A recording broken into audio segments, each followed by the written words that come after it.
இங்கு முன்னாள் முதலமைச்சரை பற்றி ஒரு விவாதம் இருந்தது.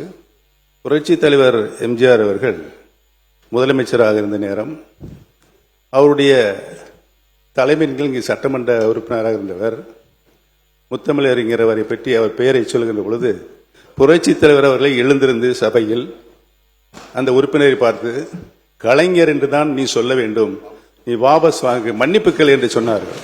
அந்த மாதிரி கண்ணியமிக்க சபைகள் இந்த சபையில் நம்மளுக்கு முன்னாலே வழிவகுத்து தந்தவர்கள். ஆட்சிய கண்ணியத்தை நாம் காப்பாற்ற வேண்டும் என்று அனைத்து உறுப்பினருக்கும் நான் கேட்டுக்கிறேன்.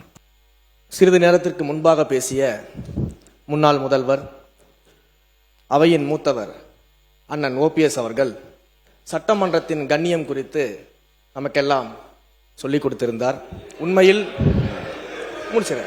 சம்மதம் இல்லைங்க,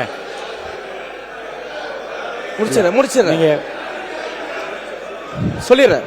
என்ன அதையெல்லாம் முதல் முறையாக சட்டமன்றத்திற்கு உறுப்பினராக வந்திருக்கக்கூடிய நாங்கள் கற்றுக்கொள்ள தயாராக இருக்கிறோம். அதுல எங்களுக்கு எந்த விதமான ஆட்சேபனையும் கிடையாது. அதே சமயத்தில் அண்ணா சொன்ன கடமை கண்ணியம் கட்டுப்பாடு என்பதையே தன்னுடைய மூச்சாக வைத்திருக்கக்கூடிய மாண்புமிகு முதல்வர் அவர்களும் அதற்கான கருத்தை இப்போது தெரிவித்து விட்டார்.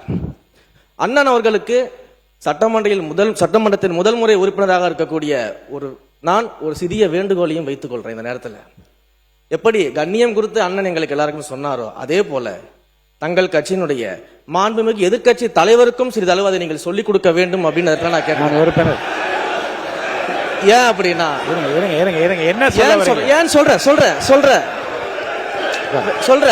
ஏன்னு சொல்ல வரான்னு கேப்ப இருங்க. காரணத்தை சொல்ற 8 கோடி மக்களின் பிரதிநிதியாக இருக்கக்கூடிய மாண்புமிகு முதலமைச்சர் அவர்கள் அவைக்குள்ளே வரும் பொழுது அமர்ந்திருக்கக்கூடிய எதிர்கட்சி தலைவருக்கு அந்த கண்ணியத்தை சொல்லிக் கொடுத்து 8 கோடி மக்களின் முதலமைச்சருக்கு அந்த மரியாதையை தர வேண்டும் என்ற கண்ணியத்தை சொல்லித்தர வேண்டும் என்பதை பேரவைத் தலைவர் வாயிலாக தெரிவித்துக் கொள்கிறேன்.